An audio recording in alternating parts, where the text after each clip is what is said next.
രണ്ട് മൊഡ്യൂളിൽ PPTs ഞാൻ ഇൻവെസ്റ്റ് ഇട്ടിട്ടുണ്ട് ഓൾറെഡി. കോഴ്സ് മെറ്റീരിയലിൽ നിങ്ങൾക്ക് PPTs ഇട്ടിട്ടുണ്ട് രണ്ട് മൊഡ്യൂളിൽ. പിന്നെ നോട്ട് ചെയ്യാൻ ഇന്ന് ഇടും എന്തായാലും. ഓക്കെ, രണ്ട് മൊഡ്യൂളിൽ ഇട്ടുതരും. അതിൽ നമ്മളെ ഇൻവെസ്റ്റിൽ കയറി ചെക്ക് ചെയ്ത് നോക്കുന്നത് ക്ലാസ് ഒന്ന് മാറ്റിയിട്ട് ഇനിയിപ്പോൾ ഒരുവിധം കാര്യങ്ങളൊക്കെ ഇനി ഇൻവെസ്റ്റ് ത്രൂ തന്നെ ആയിരിക്കും ഉണ്ടാവുക. മെറ്റീരിയൽസ് ഒക്കെ അതിൽ അപ്ലോഡ് ചെയ്യാം ഡയറക്റ്റ്. ഓക്കെ, അതുപോലെ നിങ്ങളുടെ അസൈൻമെന്റ് ക്വസ്റ്റ്യൻ രണ്ടു ഇന്ന് തന്നെ മാക്സിമം ഞാൻ ഇടാൻ നോക്കും. എല്ലാരും കൂടെ ഒന്നിച്ചിടണ്ടെന്ന് വിചാരിച്ചിട്ടാണ് പിന്നെ ഈ 2 ദിവസം ഇടാൻ. നോട്ട്സ് ആർന്ന് എന്തൊക്കെയോ തന്നെ തോന്നുന്നില്ല. അപ്പൊ എന്നാ സ്റ്റാർട്ട് ചെയ്തൂടെ വെറുതെ. നമ്മൾ ഓൾറെഡി നോക്കിക്കൊണ്ടിരിക്കുന്ന കാര്യങ്ങൾ സെക്കൻഡ് മോഡ്യൂൾ എന്തിനെ പറ്റി പഠിച്ച എന്ത് ടൈപ്പ് ഓഫ് ഫ്ലോ പറഞ്ഞേ. നമ്മൾ എന്തിനെ പറ്റിയില്ല സെക്കൻഡ് മോഡ്യൂൾ?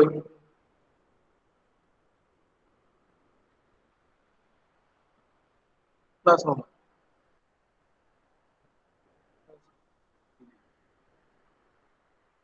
അതാരാ? ഞാൻ കണ്ടില്ല മെസ്സേജ് ആരിട്ട്. കിട്ടിയില്ല. ഓക്കെ, ഇനി ഈ ഗൂഗിൾ ക്ലാസ് റൂം നോക്കണം. ഇപ്പുറത്തേക്ക് എല്ലാ മെറ്റീരിയലും ഞാൻ ഇപ്പുറത്തേക്ക് ലിൻവേസിലേക്ക് ട്രാൻസ്ഫർ ചെയ്ത് തരാം. ഓക്കെ, ഗൂഗിൾ ക്ലാസ് റൂം നോക്കണ്ട. അതിനകത്ത് കിട്ടുന്ന മെറ്റീരിയൽസ് എല്ലാം ഞാൻ ഇപ്പുറത്ത് ലിൻവേസിലേക്ക് ട്രാൻസ്ഫർ ചെയ്ത് തരാം. അതിൽ നോക്കിയാൽ ചെക്ക് ചെയ്ത്. ഓക്കെ, ഇപ്പൊ നമ്മൾ പഠിച്ചുകൊണ്ടിരിക്കുന്നത് നമ്മൾ സെക്കൻഡ് മോഡ്യൂളിൽ ഡിസ്കസ് ചെയ്തതെല്ലാം ഐസോട്രോപിക് ഫ്ലോ ആണ്. അല്ലെ? അതിന്റെ ബേസിക്കലി നമ്മൾ എവിടെ സ്റ്റാർട്ട് ചെയ്ത് വൺ ഡയമെൻഷണൽ സ്റ്റഡി ഫ്ലോ വെച്ചിട്ടാണ് എന്ത് നമ്മൾ ഐസോട്രോപിക് ഫ്ലോ ഒക്കെ സ്റ്റാർട്ട് ചെയ്യുന്നത്. ഐസോട്രോപിക് ഫ്ലോ എന്ന് പറയുന്നത് 4 കൈൻഡ്സിൽ 4 ഡിഫറെന്റ് ടൈപ്സ് ഓഫ് സ്റ്റഡി ഫ്ലോയില് ഒരെണ്ണാണ്. ഓക്കെ, നമ്മള് ഇൻട്രൊഡക്ഷൻ ഓഫ് സെക്കൻഡ് മോഡ്യൂളിന്റെ ഇൻട്രൊഡക്ഷൻ പറയുമ്പോൾ പറഞ്ഞിട്ട് തുടങ്ങിയത് എവിടെയാ? 4 different types of study total one compressible ഫ്ലോയിന് നമ്മൾ എന്ത് ചെയ്തു? നമ്മളെ അനാലിസിസ് എളുപ്പമാക്കാൻ വേണ്ടി എന്ത് ചെയ്തു? നമ്മൾ ഡിഫറെന്റ് അസംഷൻസ് എടുത്തു. Perfect gas assumption, study flow ആണെന്ന അസംഷൻ, വൺ ഡയമെൻഷണൽ ഫ്ലോ ആണെന്ന അസംഷൻ. അതിൽ തന്നെ നമ്മൾ എന്ത് ചെയ്തു? സ്റ്റഡി വൺ ഡയമെൻഷണൽ ഫ്ലോ തന്നെ ഡിഫറെന്റ് ഡ്രൈവിംഗ് പൊട്ടൻഷ്യൽസ് വെച്ചിട്ട് ഈ വേരിയേഷൻ എവിടെ ഉണ്ടാവുന്ന കണ്ടപ്പോൾ നമ്മൾ എന്ത് ചെയ്തു? ഡിഫറെന്റ് ഡ്രൈവിംഗ് പൊട്ടൻഷ്യൽ 4 കേസസ് പിന്നെയും വന്നു. അത് ഏതൊക്കെയായിരുന്നു? ഡിഫറെന്റ് ഡ്രൈവിംഗ് പൊട്ടൻഷ്യൽസ് ഏതൊക്കെയായിരുന്നു? ഓർമ്മയുണ്ടോ? വൈശാഖ ഓർമ്മയുണ്ടോ? ഏതൊക്കെയാ നമ്മൾ പറഞ്ഞ 4 driving potential, different driving potentials second മൊഡ്യൂളിന്റെ സ്റ്റാർട്ടിങ് നമ്മൾ പറഞ്ഞ? ഓർമ്മയില്ല സാർ. ഇന്നും ഓർമ്മയുണ്ടാറ് വൈശാഖ? നല്ലതാട്ടാ, വ്യവസ്ഥയായിരിക്കും എല്ലാരും അല്ലേ? ഗോകുലിന് ഓർമ്മയുണ്ട് എന്തെങ്കിലും? ഗോകുല ഇല്ല ഇല്ല. നോട്ട് എഴുതി വെക്കുന്ന സ്വഭാവം ഉണ്ടോ? ലെക്ചർ നോട്ട് എഴുതാൻ പറഞ്ഞായിരുന്നു ഞാൻ.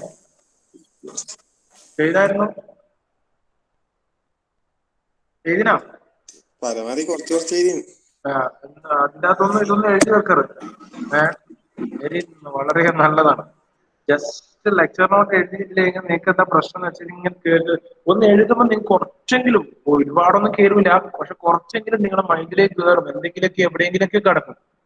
അതുകൊണ്ടാണ് ഇത് ജസ്റ്റ് കേട്ടിങ്ങനെ കഥ കേൾക്കുന്ന പോലെ കേട്ടിരിക്കാതെ എന്തെങ്കിലുമൊക്കെ എടുത്ത് എഴുതുക എന്ന് പറയുന്നത്. ഓക്കെ, അതുപോലെ ബുക്ക് വാങ്ങിയായിരുന്നോ ആരെങ്കിലും? അന്ന് അത്രയും പറഞ്ഞിട്ടെങ്കിൽ ഇത്രയും ദിവസം കിട്ടിയിട്ട് ഏതെങ്കിലും ദിവസമായിട്ട് വാങ്ങിയാ? ആകെ 4-5 ആൾക്കാർ. എങ്ങനെ? ഗ്യാസ് ടേബിൾ അല്ലേ? ഗ്യാസ് ടേബിള് അതിന്റെ PDF കിട്ടീന് എല്ലാവർക്കും. എല്ലാരും കിട്ടീന്? PDF അവൈലബിൾ ആണെങ്കിൽ ഓക്കെ. ഓക്കെ, നമ്മൾ പറഞ്ഞുകൊണ്ട് 4 ഡ്രൈവിംഗ് പൊട്ടൻഷ്യൽസ് വെച്ചിട്ടാണ്. അപ്പൊ അതിനകത്ത് ഒന്നായിരുന്നു എന്ത്? ഐസോട്രോപിക് ഫ്ലോ ഏരിയ ചേഞ്ച് വെച്ചിട്ട് കറസ്പോണ്ടിങ് ആയിട്ട് ഫ്ലോ നമ്മൾ ഐസോട്രോപിക് ഫ്ലോ പറഞ്ഞു. ഫ്രിക്ഷൻ വരുന്നതിന് നമ്മൾ എന്തെങ്കിലും ഫാനോ ഫ്ലോ പറഞ്ഞു.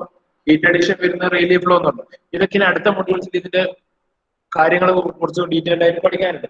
ഫാനോ ഫ്ലോ എന്താ, റെയിലി ഫ്ലോ ഒക്കെ എന്താണ്. പക്ഷെ ഇൻ ബിറ്റ്വീൻ നമ്മൾ തേർഡ് മൊഡ്യൂളിൽ വരുന്നത് നമ്മൾ സെക്കൻഡ് മൊഡ്യൂളിന്റെ ലാസ്റ്റ് ടോപ്പിക്സ് ആയിട്ട് നമ്മൾ ഡിസ്കസ് ചെയ്തൊരു ടോപ്പിക്കാണ് ഷോക്ക് വേവ്സിനെ കുറിച്ച്. അല്ലെ?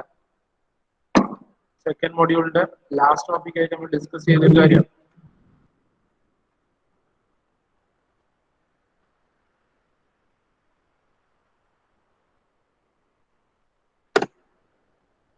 So in steady flow process, different types of steady flow different 4 varieties.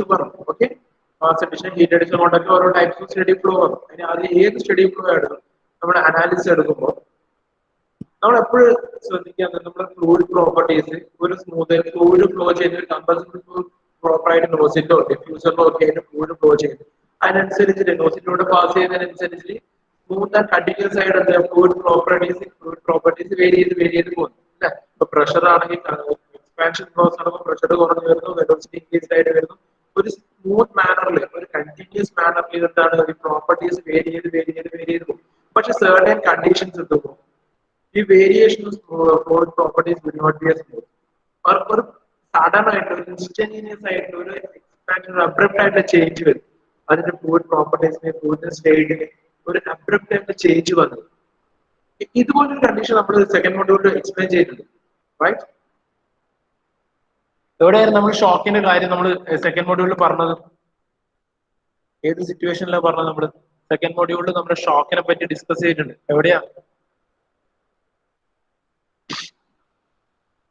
Last class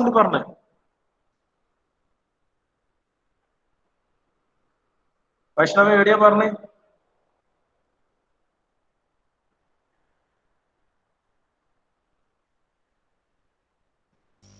sir area parne last class shock ne patti shock ഓർമ്മയില്ല sir. Okay, നമ്മൾ supersonic ഫ്ലോറിന്റെ ഒരു convergent divergent നോസിന്റെ കേസിൽ ഫ്ലോയിൽ വേരിയേഷൻ വരുന്ന case പറഞ്ഞു, ഷോക്ക് വേവ് ജനറേറ്റ് ചെയ്തിട്ട് ഫ്ലോയിൽ വേരിയേഷൻ ചെയ്യുന്ന കേസ് ഒക്കെ പറഞ്ഞിട്ടുണ്ട്. ലാസ്റ്റുള്ള വീഡിയോസ് യൂട്യൂബിലുള്ള വീഡിയോ നിങ്ങൾക്ക് കണ്ടു. ഓക്കെ, നമ്മൾ സെക്കൻഡ് മൊഡ്യൂളിൽ പറഞ്ഞ കാര്യമാണ്. സോറി.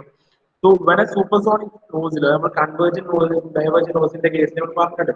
അതായത് ഫ്ലോ കൺവേർജൻ ഡൈവേർജൻ നോസിന്റെ ഫ്ലോ എക്സ്പ്രസ് ചെയ്യുന്ന ഒരു ചോക്ക് കണ്ടീഷൻ എത്തി അവിടെ നിന്ന് പിന്നെയും ബാക്ക് പ്രഷർ എക്സോസ്റ്റ് ചെയ്യുമ്പോൾ പ്രഷർ റെഡ്യൂസ് ചെയ്ത് വരുമ്പോൾ ഒരു പർട്ടിക്കുലർ പോയിന്റ് എത്തുമ്പോൾ എന്താണ് സൂപ്പർസോണിക് കേസിലേക്ക് മാറി, ചോക്കിന് ശേഷം നോസിൽ ആക്ഷനിലേക്ക് മാറി, ഡിഫ്യൂസിങ് ആക്ഷന് പകരം നോസിൽ ആക്ഷൻ തന്നെ കണ്ടിന്യൂ ചെയ്തു വന്ന് ഒരു പർട്ടിക്കുലർ മൊമെന്റിൽ എത്തുമ്പോൾ എന്താണ് പിന്നെ അങ്ങോട്ടേക്ക് പ്രഷർ ഇംബാലൻസ് വന്നിട്ട് സഡൻ ആയിട്ടൊരു ഡിസ്കണ്ടിന്യൂ വന്ന് വീണ്ടും സൂപ്പർസോണിക്കിലേക്ക് സബ്സോണിക്കിലേക്ക് ഫ്ലോ മാറി അവിടുന്ന് പ്രഷർ റൈസ് സ്റ്റീപ്പ് ആയിട്ടുള്ള പ്രഷർ റൈസ് ഉണ്ടാകുന്ന ഒരു കർവ് ഒക്കെ കാണിച്ചിട്ടുണ്ട്. അല്ലാതെ ഒരു സ്ലൈഡ് ഒന്ന് എടുത്ത് നോക്കുക, സ്ലൈഡ് അപ്ലോഡ് ചെയ്തിട്ടുണ്ട്, അല്ലെങ്കിൽ ലെക്ചർ നോട്ട് എഴുതിയിട്ടുണ്ട്, അത് നോക്കുക, അല്ലെങ്കിൽ യൂട്യൂബിലുള്ള വീഡിയോ ഒന്നുകൂടി എടുത്ത് വെച്ച് കാണാം. അങ്ങനെയൊക്കെ നമ്മൾ പറയുന്നുണ്ട്. ഒരു സഡൻ ആയിട്ട് സൂപ്പർസോണിക് സ്റ്റേറ്റ് സബ്സോണിക് സ്റ്റേറ്റിലേക്ക് സ്റ്റീപ്പ് ആയിട്ടുള്ള പ്രഷർ റൈസ് വെച്ചിട്ട് വേരിയേഷൻ വരുന്നതൊക്കെ നമ്മൾ പറഞ്ഞിട്ടുണ്ട്. എവിടെ കൺവേർജൻ ഡൈവേർജൻ നോസിന്റെ കേസിലൊക്കെ പറഞ്ഞിട്ടുണ്ട്. ഓക്കെ, സോ ആ കേസിൽ ഇല്ലേ സൗണ്ട് തീരെ ക്ലാരിറ്റി ഇല്ല. വർക്കുന്ന പോലെ ഒരു സെക്കൻഡ്.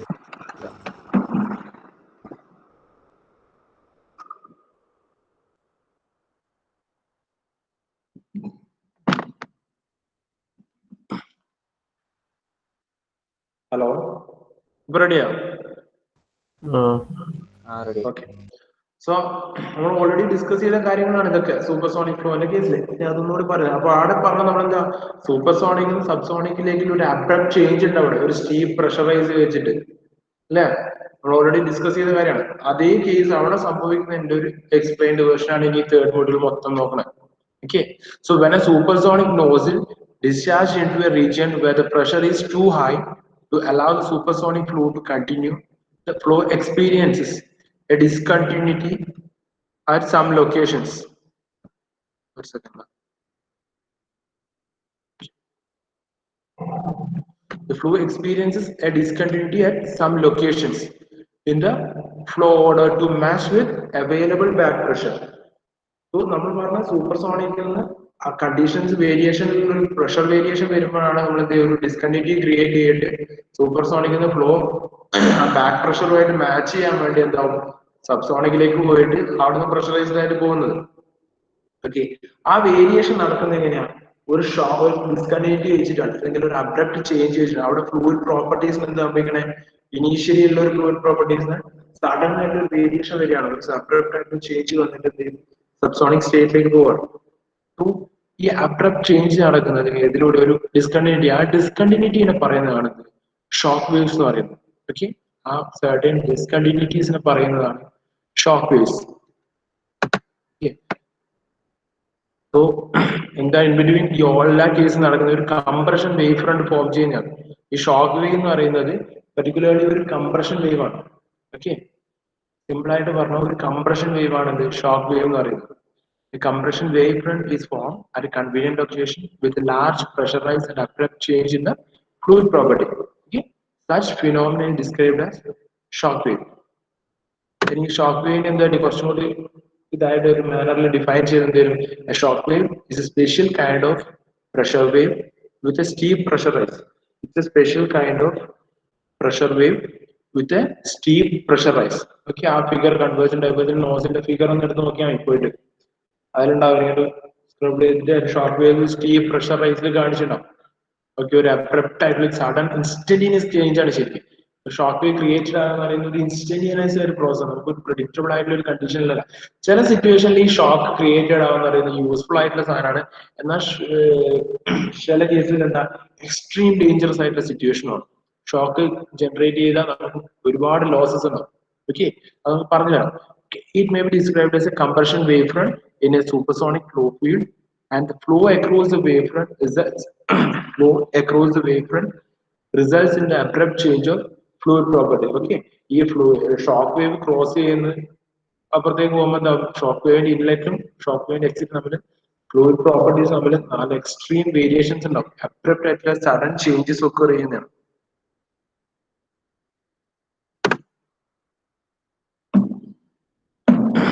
ഇനി ഈ ഷോക്ക് വേവ് എന്ന് പറയുന്നത് ഞാൻ ഓൾറെഡി പറഞ്ഞു, ഷോക്ക് വേവ് ഇസ് നോട്ട്, ചില കേസിൽ മാത്രം അത് യൂസ്ഫുൾ ആകും, ചില കേസിൽ എന്താണ് ഇത് നേരെ റിവേഴ്സ് ആക്ഷൻ ഉണ്ടാക്കുക. നമുക്ക് ലോസ് ഓഫ് എനർജിയാണ് ഒരുപാട് കേസിൽ. നമുക്ക് നമ്മളൊരു കംപ്രസിബിൾ ഫ്ലൂയിഡ് ഫ്ലോ തന്നെ നമ്മളെ യഥാർത്ഥ ഉദ്ദേശം എന്താണോ അതിലേക്ക് എത്തൂല. ചിലപ്പോൾ ഒരുപാട് എമൗണ്ട് ഓഫ് എനർജി ലോസസ് അവിടെ വരും. ഇതെങ്ങനെയാന്ന് വെച്ചാൽ നമ്മൾ ഓൾറെഡി പറഞ്ഞു ഇൻസ്റ്റന്റീനിയസ് പ്രോസസ് ആണെന്ന് പറഞ്ഞു. ഇൻസ്റ്റന്റീനിയസ് പ്രോസസ് ആണ്, ബട്ട് എന്താ ഇതൊരിക്കലും ഒരു ഇറിവേഴ്സിബിൾ ആയിരിക്കില്ല. Sorry, it cannot be a reversible process. It will be a irreversible process, right? So, ഈ ഷോക്ക് വേവിലൂടെ എന്താ ഈ വേവ് അല്ലെങ്കിൽ ഷോക്ക് വേവിലൂടെ അല്ലെങ്കിൽ കംപ്രഷൻ വേവ് ഫോം ചെയ്ത് ഇതിലൂടെ നമ്മൾ ഫ്ലൂയിഡ് ഫ്ലോ പാസ് ചെയ്യുന്നു. ഈ ഷോക്ക് വേവിലൂടെ ഫ്ലൂയിഡ് ഫ്ലോ പാസ് ചെയ്ത് പോകുമ്പോൾ എന്താ സംഭവിക്കുക, ഇതിന് ഓൾറെഡി ഉണ്ടാകുന്ന ഒരു കൈനറ്റിക് എനർജി ഉണ്ടാവും. സപ്പോസ് നോസിന്റെ കേസിലായാലും ഡെഫ്യൂസിന്റെ കേസിലായാലും എന്ത് നോസിന്റെ കേസിൽ എടുത്താൽ എന്താ ഇതിനൊരു എനർജി ഉണ്ടാവും, റൈറ്റ്? ഈ എനർജിനെ കൺവേർട്ടഡ് ആവും. നമുക്ക് അവൈലബിൾ എനർജി യൂസ്ഫുൾ ഫോമിലേക്കുള്ള ഒരു എനർജി ഉണ്ടാവും. ഈ എനർജി എന്താവും ഈ കംപ്രഷൻ വേവ് ആക്ഷൻ, ഈ കംപ്രഷൻ ആക്ഷൻ ഉണ്ടാവുമല്ലോ, ഈ വേവ് ഫോം ചെയ്യും, ഷോക്ക് വേവ് ഫോം ചെയ്യാനുള്ള ആക്ഷന് വേണ്ടി ഇതിന്റെ എമൗണ്ട് ഓഫ് എനർജിനെ യൂട്ടിലൈസ് ചെയ്യാം. ഇതിന്റെ ഓൾറെഡി നമ്മളെ ഫ്ലൂയിഡ് പാസ് ചെയ്യുന്ന ഫ്ലൂയിഡിന്റെ ഒരു സർട്ടൻ എമൗണ്ട് ഓഫ് എനർജിനെ നമ്മൾ എന്ത് ചെയ്യും, യൂട്ടിലൈസ് ചെയ്യും. അങ്ങനെ വരുമ്പോൾ എന്താ സംഭവിക്കുക, ഓൾറെഡി ഷോക്ക് വേവ് ഇറിവേഴ്സിബിൾ ആണെന്ന് പറഞ്ഞു. ഇതിന്റെ കൈനറ്റിക് എനർജി ഇതിന്റെ ഓൾറെഡി ഇല്ല പാസ് ചെയ്യുന്ന ഫ്ലൂയിഡിന്റെ കൈനറ്റിക് എനർജിയാണ് ഇതിനു വേണ്ടി ഫോം യൂട്ടിലൈസ് ചെയ്യാൻ. അപ്പൊ എന്തായിരിക്കും ഈ ഷോക്ക് വേവിന് മുന്നേ വരുന്ന തൊട്ട് മുന്നേ ഉണ്ടാകുന്ന എനർജി ആയിരിക്കില്ല, എന്തായിരിക്കും ഇപ്പുറത്തേക്ക് വരുമ്പോൾ ഷോക്ക് വേവ് പാസ് ചെയ്ത് വരുന്നതിനായിരിക്കും, റൈറ്റ്? ഇത്രയും മനസ്സിലായല്ലോ കാര്യങ്ങൾ. ജസ്റ്റ് ഒരു ഇൻട്രൊഡക്ഷൻ കാര്യങ്ങൾ മാത്രം പറഞ്ഞു പോകുന്നതാണ്. അതുപോലെ ഈ കംപ്രഷൻ പ്രോസസ്, കംപ്രഷൻ ആണ് ഞാൻ ഓൾറെഡി പറഞ്ഞു. And it will be an adiabatic compression, not an isentropic. Okay, ഒരു അഡിയാബാറ്റിക് കംപ്രഷൻ പ്രോസസ് ആയിരിക്കും. സോ കോൺസിക്വന്റ്ലി പറഞ്ഞു വരുന്നത് ഇതിലൂടെ നോർമൽ ഷോക്ക് വേവിലൂടെ പാസ് ചെയ്ത് വരുമ്പോൾ എന്തായിരിക്കും, നമ്മൾ പാസ് ചെയ്യുന്ന ഫ്ലോയിങ് ഫ്ലൂയിഡിന്റെ അവൈലബിൾ എനർജി അത്രയും കുറയും. ഓക്കെ, കണ്ടിന്യൂസ്ലി കുറഞ്ഞു വരും. അതുപോലെ there will be an increase in entropy, ഒരു ഡിസോർഡർനെസ് ക്രിയേറ്റ് ചെയ്യും. ഒരു ഓർഡർനെസ് ആയിരിക്കുമല്ലോ, entropy is A measure of order അല്ല, മെഷർ ഓഫ് ഡിസോർഡർനെസ്. ആ എൻട്രോപ്പി ഇൻക്രീസ്ഡ് ആയിട്ട് വരും. Okay, entropy increased down. So consequently, for a flow passing through a shock wave, the gas experience a decrease in its available energy, useful form of energy, and then reduced ആയിട്ട് വരും. അതുപോലെ correspondingly എന്താ അതിന്റെ എൻട്രോപ്പിയും increased ആയിട്ട് വരും. So നമ്മൾ already കുറെ governing equations പഠിച്ചിട്ടുണ്ട്. എവിടെ ഫസ്റ്റ് മോഡ്യൂളിലും സെക്കൻഡ് മോഡ്യൂളിലൊക്കെ ആയിട്ട് കണ്ടു certain flow equations, fundamental flow equations പഠിച്ചിട്ടുണ്ട്. എന്തൊക്കെ continuity equation, momentum equation, energy equation. ഇതൊക്കെ നമുക്ക് എന്താ ഈ കണ്ടിന്യൂറ്റി, മൊമെന്റം, എനർജി ഇതൊക്കെ നമുക്ക് ഷോക്ക് വേവിലും അപ്ലൈബിൾ ആണ്. ഷോക്ക് വേവിനും ആപ്ലിക്കബിൾ ആണ്. പക്ഷെ എൻട്രോപ്പി റിലേഷൻ എടുക്കുമ്പോൾ നമ്മൾ ശ്രദ്ധിക്കേണ്ട കാര്യം ഇവിടെ ഐസെൻട്രോപിക് ഫ്ലോ അസംഷൻസ് ആപ്ലിക്കബിൾ അല്ല, അഡിയബാറ്റിക് ഇക്വേഷൻസ് ആണ് നോക്കുന്നത്. സോ എൻട്രോപ്പി ഇൻക്രീസ് ഉണ്ടാവും. Okay, process shock wave formation എന്ന് പറയുന്നത് അഡിയബാറ്റിക് ഫോർമേഷൻ. ഇത്രയും കാര്യങ്ങൾ ഓർത്ത് വെച്ചാൽ ഫണ്ടമെന്റൽ ഇക്വേഷൻസ് അതിന്റെ കണ്ടിന്യൂറ്റി മൊമെന്റ് എനർജി ഒക്കെ ആപ്ലിക്കബിൾ ആണ്. അതുപോലെ ഫ്ലോ എന്ന് പറയുന്നത് ഐസെൻട്രോപിക് ആയിരിക്കും, അഡിയബാറ്റിക് ടൈപ്പ് ആയിരിക്കും. അഡിയബാറ്റിക് ഫ്ലോ ആയിരിക്കും. There will be an increase in entropy. ഇത്രയും കാര്യങ്ങൾ ബേസിക് ആയിട്ടൊന്ന് ഓവറോൾ ഐഡിയ ഉണ്ടാക്കാൻ വേണ്ടി മാത്രം പറയുന്നത് നമ്മൾ എന്താണ് ഷോക്ക് വേവ് എന്നുള്ളത്. ഓക്കെ, എന്താണ് ഷോക്ക് വേവ് എന്നൊക്കെയുള്ള ഒരു ബേസിക് ഐഡിയ ഉണ്ടാക്കാൻ വേണ്ടി മാത്രം ഒരു ഇൻട്രൊഡക്ഷൻ ടോപ്പിക്സ് ആയിട്ട് എടുത്താൽ മതി. ഇതിന് അങ്ങോട്ടേക്ക് പോകാൻ വേരിയസ് ഡെറിവേഷൻസും കാര്യങ്ങൾ, ഡെറിവേഷൻ പ്രോബ്ലം ഇതൊക്കെ തന്നെയാണ് ഇനി ഈ മൊഡ്യൂൾ. ആക്ച്വലി സബ്ജക്ട് തന്നെ എങ്ങനെയാണ് ഡെറിവേഷൻസ് പ്രോബ്ലംസ് ഇതൊക്കെ തന്നെ. തിയറി എന്ന് പറയുന്നത് ആദ്യത്തെ മൊഡ്യൂളിൽ പറഞ്ഞ കുറച്ച് sonic flow, subsonic flow, mechanical അത്തരം കുറച്ച് ക്വസ്റ്റ്യൻസ് ആണ് മെയിൻലി തിയറി ക്വസ്റ്റ്യൻസ് എന്നൊക്കെ പറഞ്ഞു വരാനുണ്ട്. ബാക്കി ഒരുവിധം മിക്ക ഡെറിവേഷൻസും കാര്യങ്ങളൊക്കെ തന്നെയാണ് വരാൻ പോകുന്നത്.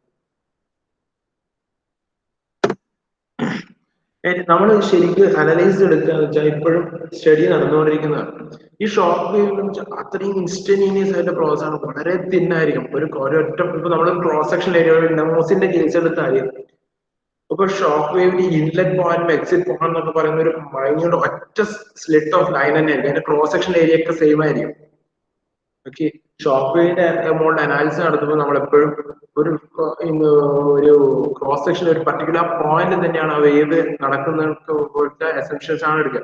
അതുപോലെ ഇപ്പൊ പ്രസന്റ് സ്റ്റഡി നടക്കുന്ന ഈ ഇന്റീരിയർ, ഈ ഷോക്ക് വേവ്സിന്റെ ഇന്റീരിയർ ഡീറ്റെയിൽസ് ഒന്നും നമ്മൾ ഇപ്പോഴും സ്റ്റഡി ചെയ്യാനില്ല. കാരണം അത്രയും ഇൻസ്റ്റന്റേനിയസ് ആയിട്ടുള്ള ഒരു പ്രോസസ് ആയതുകൊണ്ട് തന്നെ അതിന്റെ സ്റ്റഡീസ് അത്രയും ഇന്റൻസ് ഡെപ്തിലുള്ള സ്റ്റഡീസ് ഒന്നും നമുക്ക് ആവശ്യമില്ല. നമുക്ക് ചെയ്യാൻ പോകുന്നത് ഇതിന്റെ ഫ്ലൂയിഡ് ഫ്ലോ പാരാമീറ്റർ അബ്രപ്റ്റ് ആയിട്ട് ചേഞ്ച് ചെയ്യുന്നുണ്ടല്ലോ. അപ്പൊ ഈ സ്ട്രീം, ഈ ട്രാവൽ ചെയ്യുന്ന സ്ട്രീം ഒരു ഷോക്ക് വേവിലൂടെ ട്രാവൽ ചെയ്യുമ്പോൾ അതിന്റെ പ്രോപ്പർട്ടീസ് വേരി ചെയ്യും നമുക്ക് മനസ്സിലായി. അപ്പൊ ആ പ്രോപ്പർട്ടീസ് അത് ഇൻലെറ്റ് സൈഡിലും ഔട്ട്ലെറ്റ് സൈഡിലും, അതായത് ഷോക്ക് വേവിന്റെ ഇൻലെറ്റ് സൈഡിലും outside exit side, inlet and exit. Okay, ഈ രണ്ട് സൈഡിൽ വരുന്ന സ്ട്രീം പ്രോപ്പർട്ടീസ് എങ്ങനെ വേരി ചെയ്യും, ഇൻലെറ്റ് പ്രോപ്പർട്ടീസ് എത്ര, ഔട്ട്ലെറ്റ് പ്രോപ്പർട്ടീസ് എത്ര, ഇതുമായിട്ടുള്ള റിലേറ്റഡ് ആയിട്ടുള്ള കാര്യങ്ങൾ മാത്രമേ നമുക്ക് നോക്കാം. ഓക്കെ, ഇതിന്റെ ഇൻഡെപ്ത് ആയിട്ട് ഇന്റീരിയർ ഡീറ്റെയിൽസ്, ഈ ഷോക്ക് വേവിന്റെ ഇന്റീരിയർ ഡീറ്റെയിൽസ് ഒക്കെ നമുക്ക് നെഗ്ലക്ട് ചെയ്യാം. നമുക്ക് അതിന്റെ ഒന്നും ആവശ്യമില്ല. ഓക്കെ, നമുക്ക് ആവശ്യം ഒരു ഷോക്ക് വേവിന് അക്രോസ് ആയിട്ട് നടക്കുന്ന നെറ്റ് ചേഞ്ചസ് കണ്ടുപിടിക്കാണ്. Net changes taking place across this discontinuity, or that is attention is mainly focused, our attention is mainly focused on the relation between these stream properties, relation between the abrupt change നടക്കുന്ന properties and also relation between these stream properties on the two sides of shock waves. ഇത്രയും കാര്യങ്ങൾ നമുക്ക് interest ഉള്ളൂ. നമ്മുടെ interest എന്ന് പറയുന്നത് ഇതിന്റെ അകത്ത് മുകളിൽ മാത്രമാണ്, അല്ലാതെ ഇതിന്റെ ഇന്റീരിയർ ആയിട്ട് ഇൻഡെപ്ത് കാര്യങ്ങളൊന്നും നമുക്ക് ആവശ്യമില്ല. ഓക്കെ, പറഞ്ഞു മനസ്സിലായല്ലോ. സോ ഷോക്ക് വേവ് എന്താന്ന് മനസ്സിലായി. ഒരു അബ്രപ്റ്റ് ഒരു ഫ്ലൂയിഡ് ഫ്ലോ നടക്കുമ്പോൾ പ്രഷർ വേരിയേഷൻ വരുമ്പോൾ നമ്മൾ എന്താ ഫ്ലോ തന്നെ ഇറ്റ്സെൽഫ് ആയിട്ടൊരു flow itself it will change into certain conditions. Okay, അതൊരു അബ്രപ്റ്റ് ചേഞ്ച് ഉണ്ടാവും, ഒരു ഇൻസ്റ്റന്റേനിയസ് ആയിട്ടുള്ള പ്രോസസ്. ഓക്കെ, അതിലൂടെ എന്തായാലും ഒരു ഫ്ലൂയിഡ് ഫ്ലോ നടക്കുമ്പോൾ കണ്ടിന്യൂസ് ആൻഡ് സ്മൂത്ത് മാനറിൽ മാറേണ്ട പ്രോപ്പർട്ടീസ് ഒക്കെ എന്താവും, ഒരു അബ്രപ്റ്റ് ചേഞ്ചസ് ഉണ്ടാവും, ഒരു സഡൻ ചേഞ്ച് ഉണ്ടാവും. Such changes are occurring through a discontinuity. Such discontinuities are known as shock waves. Okay, so shock wave in detailed explanation going on. It is a compression wavefront which have a steep pressure rise. Okay, ഇത്രയാണ് എന്ത് shock wave. Shock wave നടക്കുമ്പോൾ എന്താ, നമ്മള് shock വേവിലൂടെ pass ചെയ്യുമ്പോൾ ഈ flowing ഫ്ലൂയിഡിന്റെ ഗ്യാസസിന് എന്താ available energy, useful form of energy will be decreases and its entropy will be getting increased. And our main attention is mainly focused on the variation or relationship between these stream properties on two sides of shock waves. Okay, ഇത്രയും മനസ്സിലായല്ലോ, clear ആയിട്ട്. ഇനി നമ്മൾ already പറഞ്ഞതാണ് shock wave എന്ന് പറയുന്നത് എന്താ, compression wave ആയിരിക്കും. ഒരിക്കലും എന്തായിരിക്കില്ല, ഒരു എക്സ്പാൻഷൻ വേവ് ആയിരിക്കില്ല. ഒരു ഷോക്ക് എന്ന് പറയുന്ന ഷോക്ക് വേവ് എന്ന് പറയുന്നത് ഒരിക്കലും ഒരു എക്സ്പാൻഷൻ വേവ് ആയിട്ട് വരില്ല. കാരണം എക്സ്പാൻഷൻ വേവിൽ നമ്മൾ ഓൾറെഡി പറഞ്ഞു അഡിയബാറ്റിക് പ്രോസസ് ആണ് നടക്കുന്നതെന്ന് പറഞ്ഞു. അഡിയബാറ്റിക് പ്രോസസ്സിൽ റിക്വയർസ് ഒരു എക്സ്പാൻഷൻ പ്രോസസ്സിൽ ഈസ് പോസിബിൾ. ഒരു എക്സ്പാൻഷൻ നടക്കണമെങ്കിൽ, അഡിയബാറ്റിക് പ്രോസസ്സിൽ എക്സ്പാൻഷൻ നടക്കണമെങ്കിൽ എൻട്രോപ്പി ഡിക്രീസ്ഡ് ആണ്. ഇത് will be A violation of second of തെർമോഡൈനാമിക്സിന്റെ വയലേഷൻ ആയിട്ട് മാറുന്നു. സോ അതുകൊണ്ട് തന്നെ നമുക്ക് എന്താ പറയാം, ഷോക്ക് വേവ് എന്ന് പറയുന്നത് always, shock wave is A compression type of wave. Okay, shock wave is always a compression wave. Never it will be a expansion wave. Okay, അതൊന്ന് ഓർത്ത് വെച്ചാൽ ഒരിക്കലും എന്തായിരിക്കില്ല, ഒരു ഷോക്ക് വേവ് എന്ന് പറയുന്ന ഒരു എക്സ്പാൻഷൻ വേവ് ആയിരിക്കില്ല. Always it will B A compression wave type of wave ആയിരിക്കും. ഇനി ഈ ഷോക്ക് വേവ് നമുക്ക് സർട്ടൻ കൈൻഡ് ഓഫ് ക്ലാസിഫിക്കേഷൻ കൊടുക്കാൻ പറ്റും. ഓക്കെ, ഷോക്ക് വേവ് നമ്മൾ ഡിഫറെന്റ് ടൈപ്സിൽ ക്ലാസിഫൈ ചെയ്തു. So first one is we can classify the shock wave as stationary wave. ശരിക്കും വേവ്സിന് നമുക്ക് തന്നെ വീക്ക് വേവ്സ് എന്ന് പറഞ്ഞിട്ട് ക്ലാസിഫൈ ചെയ്യാം, അല്ലെങ്കിൽ ഷോക്ക് വേവ്സ് എന്ന് ക്ലാസിഫൈ ചെയ്യാം. ശരിക്കും അവിടെയാണ് സ്റ്റാർട്ടിങ് വരുന്നത്. അത് നമുക്ക് ആവശ്യമില്ല. നമ്മൾ ശരിക്കും നോർമലി നമ്മൾ പഠിച്ചു വരുന്നത് സ്റ്റാർട്ട് ചെയ്യുന്നത് ഷോക്ക് വേവ് താഴാണ് അത് പറയുന്നത്. ആക്ച്വലി വേവ്സിന് തന്നെ വീക്ക് വേവ്സും ഷോക്ക് വേവ്സും ക്ലാസിഫിക്കേഷൻ ഉണ്ട്, ഇനീഷ്യൽ ക്ലാസിഫിക്കേഷൻ. ഓക്കെ, അത് കഴിഞ്ഞിട്ടാണ് ഷോക്ക് വേവ്സിലേക്ക് വരുമ്പോഴാണ് നമ്മൾ ഷോക്ക് വേവ്സിന് ഒരു type of classification based on classified as stationary shock waves and moving shock waves. Okay, stationary shock waves and moving shock waves. നമ്മൾ already പഠിച്ച convergent divergent നോസിലൊക്കെ പഠിച്ചിട്ടുള്ള shock wave എന്ന് പറയുന്നത് സ്റ്റേഷനറി ആണ്. അതായത് ഷോക്ക് വേവ് സ്റ്റേഷനറി ആയിട്ട് വന്നിട്ട് passing fluid propagate ചെയ്യുന്ന ഫ്ലൂയിഡ് ഉണ്ടാവില്ല, നമ്മളൊരു ഗ്യാസ് ഫ്ലോ ചെയ്യുന്നുണ്ടല്ലോ, ആ ഫ്ലൂയിഡ് ഫ്ലോ ചെയ്യുന്നു. ഷോക്ക് വേവ് ഒരു ഇൻസ്റ്റന്റേനിയസ് ആയിട്ട് പോയിന്റിൽ കോൺസ്റ്റന്റ് ആയിട്ട് സ്റ്റേഷനറി ആയിട്ട് വരും. Such shock waves are known as stationary shock waves. Okay, നമ്മൾ ഓൾറെഡി പഠിച്ചിട്ടുള്ള കൺവേർജൻ നോയ്വേർജൻ നോസിലൊക്കെ പഠിച്ചിട്ടുള്ള ടൈപ്പ് എന്ന് പറയുന്നത് സ്റ്റേഷനറി ഷോക്ക് വേവ്സ് ആണ്. ഇനി സെക്കൻഡ് വൺ എന്ന് പറയുന്നത് മൂവിങ് ഷോക്ക് വേവ്സ് ആണ്.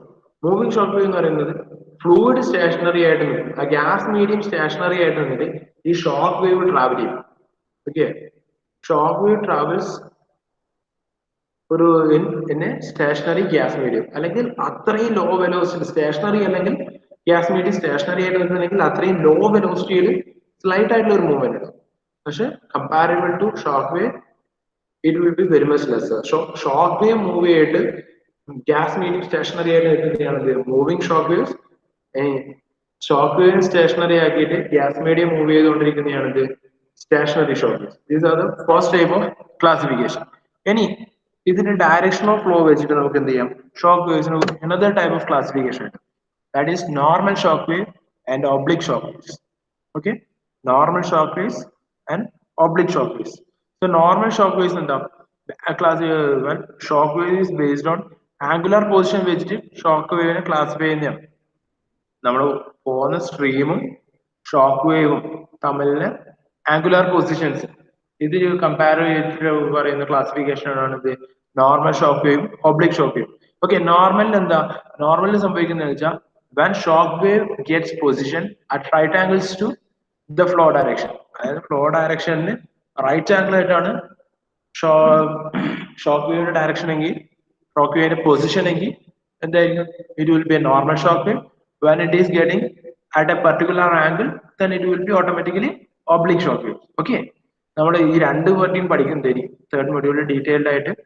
നോർമൽ ഷോക്ക് വേവ്സിനെ കുറിച്ച് പഠിക്കുന്നുണ്ട്, ഒബ്ലിക് ഷോക്ക് വേവ്സിനെ കുറിച്ച് പഠിക്കുന്നു. ഓക്കെ, അതിന് പക്ഷെ നോർമൽ ഷോക്ക് വേവ് അനലൈസ് ചെയ്യുമ്പോൾ ഈസിയാണ്, കുറച്ചും കൂടി കമ്പാരിറ്റീവ്ലി നോർമലും ഒബ്ലിക്കും കൂടി നോക്കുമ്പോൾ നോർമൽ ഷോക്ക് വേവ് എന്ന് പറയുന്നത് അനാലിസിസ് വളരെ ഈസിയാണ്. കാരണം വൺ ഡയമെൻഷണൽ ഫ്ലോ ഇക്വേഷൻ നമ്മൾ പഠിച്ചിട്ടുള്ള വൺ ഡയമെൻഷണൽ ഫ്ലോ ഇക്വേഷൻ മാത്രം മതി എന്ത് നോർമൽ ഷോക്ക് വേവ് അനലൈസ് ചെയ്യാൻ. പക്ഷെ ഒബ്ലിക്കിലേക്ക് വരുമ്പോൾ എന്തായി, എക്സും വൈയും കമ്പോണന്റ് ആയി, മറ്റേതൊരു പർട്ടിക്കുലർ ഡയറക്ഷനിൽ മാത്രമേ ഉണ്ടാവും. ഇത് ഇൻക്ലൈൻഡ് ഒരു ആംഗിൾ ഒക്കെ വരുമ്പോൾ എന്തായി, അതിനൊരു 2 ഡയമെൻഷണൽ അനാലിസിസ് കൊടുക്കണം, ഇച്ചിരിയും കൂടി ഡിഫിക്കൽട്ട് ഫോർമാറ്റിലേക്ക് വരും. കമ്പാരിറ്റീവ്ലി നോർമൽ ഷോക്ക് വേവും ഒബ്ലിക് ഷോക്ക് വേവും കൂടി കമ്പയർ ചെയ്യുമ്പോൾ എന്താ, നോർമലി ഇച്ചിരിയും കൂടി ഒരു എളുപ്പമാണ്, വൺ ഡയമെൻഷണൽ അനാലിസിസ് ആണ്. അതിന്റെ അനാലിസിസ് വരുന്ന ഒരു വൺ ഡയമെൻഷണൽ ഫ്ലോന്റെ ഇക്വേഷൻസ് വെച്ചിട്ടുണ്ട് സിമ്പിൾ ആയിട്ട് നമുക്ക് അനലൈസ് ചെയ്ത് പോകാം. ഒബ്ലിക് ഷോക്ക് വേവ്സ് വരുമ്പോൾ 2 ഡയമെൻഷണൽ ഫ്ലോ അനാലിസിസ് വരണം. ഓക്കെ, ഈ പറഞ്ഞ കാര്യങ്ങൾ ഇൻട്രൊഡക്ഷൻ ടോപ്പിക്സ് ഒക്കെ ക്ലിയർ ആണ്?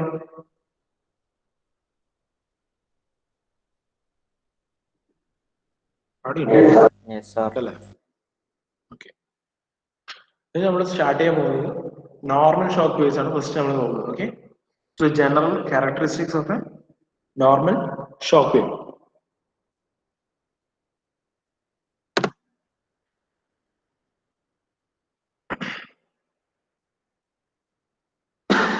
സോറി. സോ നമ്മൾ ഈ ജനറൽ സ്റ്റഡീസ് പഠിക്കുമ്പോൾ നമ്മൾ ആദ്യം എന്ത് ചെയ്യും, ഒരു ഫ്ലൂയിഡ് മീഡിയം കൺസിഡർ ചെയ്തു. ഫ്ലൂയിഡ് ഫ്ലോ, ഒരു ഡെഡ് ഫ്ലോ തന്നെ എടുക്കാം, ഒരു ഡെഡ് ഫ്ലോ കൺസിഡർ ചെയ്യുന്നു, അല്ലെങ്കിൽ ഒരു നോസിൽ ഫ്ലോ, ഒരു ഡെഡ് ഫ്ലോ എന്ന കൺസിഡറേഷൻ എടുക്കുന്നു. സോ അതിൽ നമ്മളൊരു കൺട്രോൾ വോളിയം അസ്യൂം ചെയ്തു. കൺട്രോൾ വോളിയം നമ്മൾ ഓൾറെഡി പഠിച്ചതാണ് അല്ലേ? ഇതൊക്കെ ഒരു കൺട്രോൾ വോളിയം അനലൈസ് ചെയ്തു. ആ കൺട്രോൾ വോളിയത്തിലാണ് നമ്മൾ അനാലിസിസ് നടത്താൻ പോകുന്നത്. ഒരു സ്റ്റേഷനറി ഷോക്ക് വേവ്, പിന്നെ വൺ ഡയമെൻഷണൽ ഫ്ലോ, ഒരു സ്ട്രീം ട്യൂബ്, ഒരു പാസേജ് ട്യൂബ്, ഒരു ഫ്ലോ ട്യൂബ് കൺസിഡർ ചെയ്തു, കംപ്രസിബിൾ ഫ്ലൂയിഡ് ഫ്ലോ പാസ് ചെയ്യുന്നു. അതിനകത്തേക്ക് നമ്മൾ ഒരു കൺട്രോൾ വോളിയം അനലൈസ് ചെയ്യുന്നു, where the shock wave occurring. Okay, shock wave occur ചെയ്യുന്ന ആ സർട്ടൈൻ ഇൻസ്റ്റന്റേനിയസ് ആയിട്ടുള്ള ഒരു ഏരിയ, അത് നമ്മളൊരു കൺട്രോൾ വോളിയം അനലൈസ് ചെയ്തു. ഫിഗർ വരാം, ഫിഗർ കാണിച്ചു തരാം. ആ ഒരു ഫിഗറിൽ ആ ഒരു അനലൈസ് ചെയ്തു. അവിടെയാണ് നമ്മൾ എന്ത് ചെയ്യുന്നത്, നമ്മുടെ ഷോക്ക് വേവിനെ അനലൈസ് ചെയ്യുന്നത്. ഓക്കെ, അതിന് സർട്ടൻ അസംഷൻസ് ഇനീഷ്യലി നമ്മൾ എപ്പോഴും ജനറൽ കേസിൽ നമ്മൾ എടുക്കാൻ പോയ എപ്പോഴും സിറ്റുവേഷൻ വളരെ വേഴ്സ്റ്റ് ആയിട്ട് മാറും. അതുകൊണ്ട് നമ്മൾ എന്ത് ചെയ്യും, എപ്പോഴും അനാലിസിസ് സർട്ടൻ അസംഷൻസ് കരുതും. So these are the certain assumption. First one is shock wave is perpendicular to flow stream line. നമ്മുടെ നോർമൽ ഷോക്ക് വേവ് ആകുമ്പോൾ എന്താ, shock wave is perpendicular to flow stream lines. Then shock is so thin that it can be considered to take place at a constant area. ഞാൻ already പറഞ്ഞു, it is instantaneous ആയിട്ട് നടക്കുന്നതാണ്. ഒരു particular, അത് ഒരു എത്ര നോസിലാണെങ്കിൽ പോലും, കൺവേർജൻ ആയിട്ടുള്ള ഏരിയ ആണെങ്കിൽ പോലും നമ്മൾ എടുക്കുന്നത് ഒരു പർട്ടിക്കുലർ കോൺസ്റ്റന്റ് ഏരിയയിൽ, ഒരു സെക്ഷനിൽ തന്നെ ഇത് കംപ്ലീറ്റ് ഷോക്ക് വേവ് ഒക്കർ ചെയ്യുന്നുള്ളത്. So shock is so thin, അത്രയും അതിന്റെ തിക്നെസ് അനലൈസ് ചെയ്യാൻ പോയാൽ ഒരു 10⁻⁻⁷ mm ഉണ്ടാകുക. ഓക്കെ, അത്രയും തിന്നർ ആയിരിക്കും. So it can be take place, we are considering it can be take place at a constant area. Then boundary surface of the stream tube is always away from the solid boundary, and hence the flow is considered to be frictionless. And a figure കാണുമ്പോൾ കുറച്ചുകൂടി മനസ്സിലാക്കുന്നത്, stream ട്യൂബിന്റെ അകത്ത് നമ്മൾ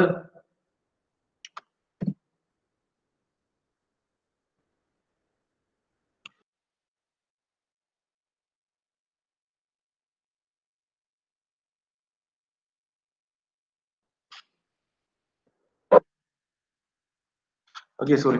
so ആ figure കാണുമ്പോൾ കുറച്ചും കൂടി clear ആയിട്ട് മനസ്സിലാവും. അല്ലെങ്കിൽ ഇതിന് ഓർത്താ ഫ്ലോ ഫ്രിക്ഷൻലെസ് ആണ്. നമ്മൾ എടുക്കുന്ന ഫ്ലോ അസംഷൻ എന്ന് പറയുന്നത്, ഫ്ലോ ഈസ് ഗ്യാസ് ഫ്ലോ എന്ന് പറയുന്നത് ഫ്രിക്ഷൻലെസ് ആണെന്നുള്ള ഒരു അസംഷൻ എടുത്താൽ. So shock wave perpendicular to streamline, then shock is thin, അതായത് ക്രോസ് സെക്ഷൻ ഏരിയ എന്ന് പറയുന്നത് കോൺസ്റ്റന്റ് ആയിരിക്കും, കോൺസ്റ്റന്റ് ഏരിയ ഓഫ് ടേക്ക് പ്ലേസിലായിരിക്കും. ദെൻ ഫ്രിക്ഷൻലെസ് ആയിരിക്കും. Then fourth one is process is adiabatic. Shock wave നടക്കുന്ന process എന്ന് പറയുന്നത് adiabatic ആയിരിക്കും. Then there is no external heat work and body forces are negligible. Okay, body forces are negligible. ഇത്രയും assumption, 6 assumptions ആണ് നമ്മൾ ഇതിന്റെ analysis എടുക്കുന്നത്. Okay, clear അല്ലേ? ഇനി ഓൾറെഡി പറഞ്ഞാണ്, ഒരു ഡെഡ് ഫ്ലോ കൺസിഡർ ചെയ്തു, ഒരു മാസ് ഫ്ലോ റേറ്റ് വരുന്നു, ഒരു നോർമൽ ഷോക്ക് വേവ് ജനറേറ്റഡ് ആവുന്നു, ദെൻ ഫ്ലോ അതിനെ പാസ് ചെയ്ത് പോകുന്നു. ഇൻ ബിറ്റ്വീൻ ആൻഡ് ഇൻസ്റ്റന്റേനിയസ് ആയിട്ടുള്ള ഒരു ഷോക്ക് വേവ് ജനറേറ്റ് ചെയ്തു. So fluid properties will vary abruptly. Okay, so അതിനെ ഒരു എൻലാർജ് ചെയ്ത് കാണിച്ചാണ്. ഒരു ഇൻഫിനിറ്റ്ലി സ്മോൾ ആണെന്ത്, നമ്മൾ അതിന്റെ ഒരു കൺട്രോൾ വോളിയം എടുത്തു. ഈ കൺട്രോൾ വോളിയം ബൗണ്ടറി സർഫസിന് ഡിഫറെന്റ് ആയിരിക്കും. സോ ബൗണ്ടറി സർഫസിന് ഈ സർഫസ് എന്ന് പറയുന്നത് സോളിഡ് ബൗണ്ടറിയും ഈ കൺട്രോൾ വോളിയത്തിന്റെ ബൗണ്ടറി തമ്മിൽ certain ഡിഫറൻസ് ഉണ്ടാവും. അതുകൊണ്ടാണ് നമ്മൾ എന്ത് ഫ്രിക്ഷൻലെസ് ഫ്ലോന്റെ അസംഷൻസ് എടുക്കുന്നത്. Okay, this the first section is the inlet section, where V1 is the inlet velocity, M1 is the Mach number 1, that is inlet Mach number, P1 T1 is the static pressure and static temperature, P01 is the stagnation pressure at inlet condition, then P2 T2 and P02 are inlet and exit static and stagnation properties. V2 is the exit velocity, M2 is the exit Mach number. Okay, so നമ്മൾ എടുക്കുന്നത് already നമ്മൾ പറഞ്ഞു ഇത് അത്രയും thinner ആണെന്ന് പറഞ്ഞു. അതുപോലെ control volume എന്തായിരിക്കും, അതുകൊണ്ട് തന്നെ ഈ കൺട്രോൾ വോളിയം ഇതിനെ കവർ ചെയ്യാൻ വേണ്ടിയുള്ള ഒരു കൺട്രോൾ വോളിയം മാത്രമാണ്. Okay, so it will also be, ഈ കൺട്രോൾ വോളിയം ഓൾസോ ഒരു ഇൻഫിനിറ്റ്ലി സ്മോൾ ആയിരിക്കും, ജസ്റ്റ് ടു അക്കോമഡേറ്റ് ദിസ് ഈ തിക്നെസ് ഓഫ് ഷോക്ക് വേവ്. ഈ ഷോക്ക് വേവിനെ അക്കോമഡേറ്റ് ചെയ്യാൻ പാകത്തിലുള്ള ഒരു ജസ്റ്റ് സ്മോൾ, അത്രയും സ്മോൾ ആയിട്ടുള്ള ഇൻഫിനിറ്റ്ലി സ്മോൾ ആയിട്ടുള്ള ഒരു കൺട്രോൾ വോളിയം ആയിരിക്കും.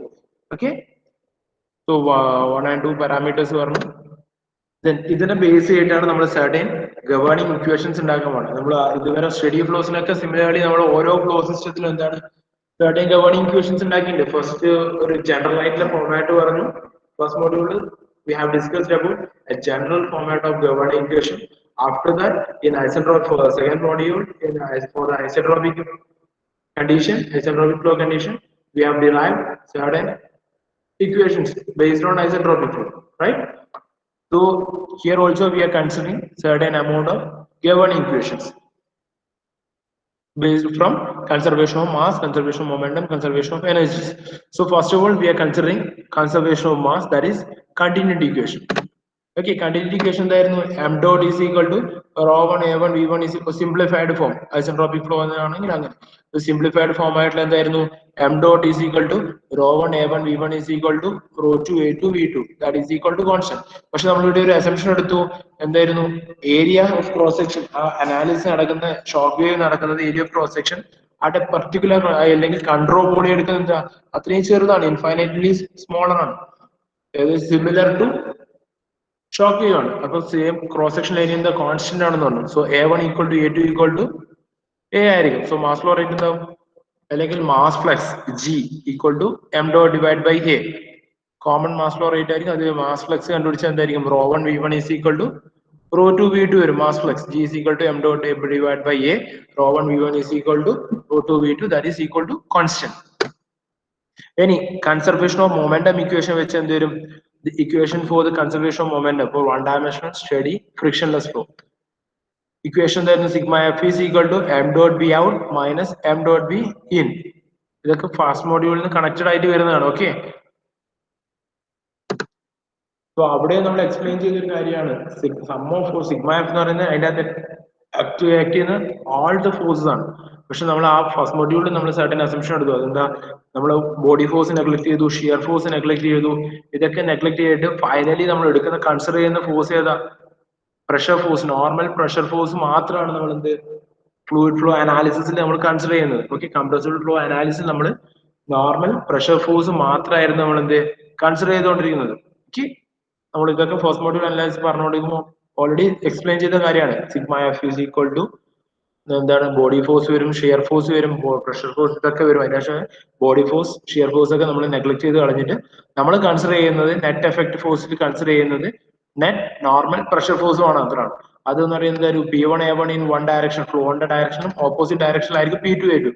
സോ അതിന്റെ നെറ്റ് എഫക്ട് എന്ന് പറയുന്നത് P1 A1 minus P2 A2 ആയിരിക്കും. P1 A1 minus P2 A2 ആയിരിക്കും. So equation will be P1 A1 minus P2 A2 is equal to m dot V2 minus m dot V1. ഇനി m dot നമ്മൾ എന്താ equation rho 1 A1 V1 substitute ചെയ്ത് എന്ത് വരും, P1 A1 minus P2 A2 equal to rho 2 into A2 into V2 square minus rho 1 A1 V1 square എന്ന് വരും. Okay, area is equal to area constant ആയിട്ട് commonly A എന്നുള്ള ടേമിനെ ആയതുകൊണ്ടായി നമ്മൾ അതിനെ ക്യാൻസൽ ചെയ്തു. Finally, equation will become P1 plus rho 1 V1 square is equal to P2 plus rho 2 V2 square equal to constant. ഇതാണ് momentum equation ആയി related ആയിട്ടുള്ള governing equation. So already continuity ഇക്വേഷന്റെ governing equation നോക്കി, momentum conservation of മൊമെന്റത്തിന്റെ equation നോക്കി. ഇനി next വരുന്നത് energy equation. Energy equation നമ്മൾ എടുക്കുന്നത് വെച്ചാൽ ഹീറ്റ് അഡീഷണൽ ആയിട്ട് ഈ കൺട്രോൾ ബോഡിയിലേക്ക് ഹീറ്റ് ആഡ് ചെയ്യുന്നില്ല, വർക്ക് ട്രാൻസ്ഫർ നടക്കുന്നില്ല. ഒരു ഇൻസ്റ്റന്റേനിയസ് ടൈമിലാണ് നമ്മൾ എന്ത് നോക്കുന്നത്, ഷോക്ക് വേവിനെ അനലൈസ് ചെയ്യുന്നത് ഒരു പർട്ടിക്കുലർ ഇൻസ്റ്റന്റേനിയസ് ടൈമിൽ. So energy equation study flow, one dimensional study flow energy equation consider ചെയ്ത അതിൻ്റെ അകത്ത് ഉണ്ടാകുന്ന നമ്മൾ കൺട്രോൾ വോളിയം അനാലിസിസ് എടുത്ത എലിവേഷൻ എഫക്ട്, അതായത് പൊട്ടൻഷ്യൽ എഫക്ട് എന്ന് പറയുന്ന എലിവേഷൻ എഫക്ട്സ് ഒക്കെ നെഗ്ലക്ട് ചെയ്യുന്നു. പ്ലസ് ഹീറ്റ് ട്രാൻസ്ഫർ എടുക്കുന്നില്ല, വർക്ക് ട്രാൻസ്ഫർ നടക്കുന്നില്ല, ഇൻസ്റ്റന്റേനിയസ് ആയിട്ട് നടക്കുന്നതുകൊണ്ട് നമ്മൾ ഇതൊക്കെ നെഗ്ലക്ട് ചെയ്ത് കളയുന്നു. സോ ഫൈനലി ഇക്വേഷൻ എന്താവും, h1 plus v1 square by 2 is equal to h2 plus v2 square by 2 ആവും. That is equal to h0, a constant value. Okay, so conservation of energy ആയിട്ട് related ആയിട്ടുള്ള governing equation പറയുന്നത് h1 plus v1 square by 2 is equal to h2 plus v2 square by 2 equal to h0 equal to a constant. And enthalpy formation, enthalpy നമ്മൾ എന്ത് internal എനർജിന്റെയും pressure volume product ആയിട്ട് എഴുതിയാൽ എന്ത് വരും, u1 plus p1 v1 plus v1 square by 2 equal to u2 plus p2 v2 plus v2 square by 2 വരും. ഇനി conservative governing equations complete ആവണമെങ്കിൽ എന്ത് ചെയ്യണം, എൻതാൽപിന്റെ ഒരു ഫോർമാറ്റിൽ equation, internal energy U is a function of P and rho and H is also function of P and rho. So ഇത്രയും set of equations ആണ് എന്ത് നമ്മളെ ഷോക്ക് വേവ്, നോർമൽ ഷോക്ക് വേവിന്റെ അനാലിസിസ് ഇനി അങ്ങോട്ടേക്ക് നോർമൽ ഷോക്ക് വേവ് ഒക്കർ ചെയ്യുന്ന flow സിസ്റ്റത്തിനെ analyse ചെയ്യാൻ വേണ്ടി യൂസ് ചെയ്യുന്ന ബേസിക് ഗവേണിംഗ് ഇക്വേഷൻസ് ഏതൊക്കെ ഒന്ന് ഡിസ്കണ്ടിന്യൂറ്റി ഇക്വേഷൻ, മൊമെന്റത്തിന്റെ equation, energy equation and these kind of equations also. ഈ ഓൾ ടുഗദർ ഈ ഓൾ സെറ്റ്സ് ഓഫ് ഇക്വേഷൻസ് ആണ് എന്ത് നമ്മൾ അനലൈസ് ചെയ്യാൻ എവിടെ എടുക്കുക. നമ്മൾ എന്താ അനലൈസ് ചെയ്യാൻ പോണേ?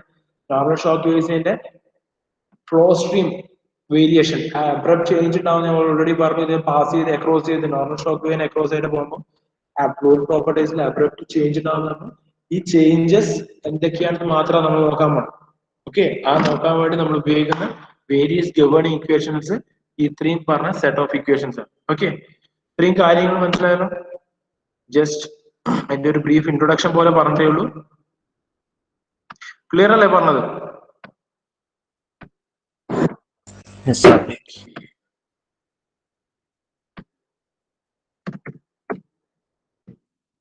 One second.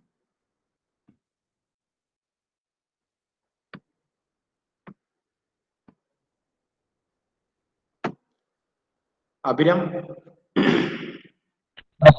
അബിൻ, അബിൻ, ആദർശ്, അക്ഷയ്, എടാ ഇത് പറയാത്തവര് മൈക്ക് ഓഫ് ചെയ്ത് വെക്കാം.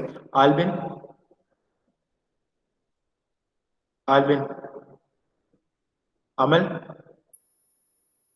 അമൽ കെ പി. ഹലോ, അമൽ കെ പി ഇല്ല. ഓക്കെ, അമൽ sir, Amal K Santhosh. Hello, അമൽ കെ സന്തോഷ് ഉണ്ടോ? ഇല്ല. അമലം, അമലം ഉണ്ട്. ഓക്കെ, അനന്തു. എന്ത് പറ്റി?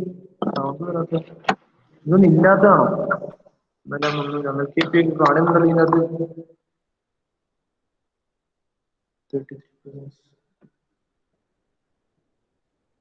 അമലമുണ്ടാ? Okay, Ananthu. Sir Amal K P present. ആര്? Amal K P, Amal K Santhosh present.